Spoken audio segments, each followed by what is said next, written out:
তোমাদেরকে এর আগের ভিডিওতে বলেছিলাম না, 7ই জুন রাত্রি 10টার সময় তো আমি জানতাম না যে আজকেই আমার ডেলিভারি হবে।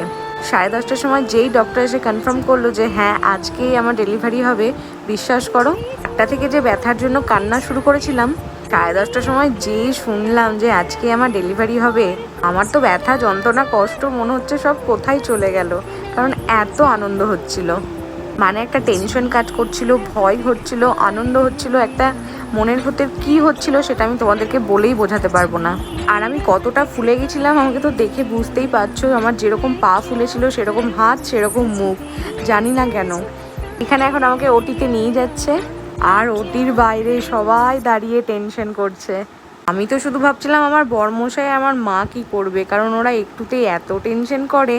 আমি যখন ওটির ভেতরে ঢুকলাম তখন আমার না ভীষণ ভয় লাগছিল। তো চলো টাটা বাই, আবার দেখাবে তোমাদের সাথে নেক্সট কোনো ভিডিও।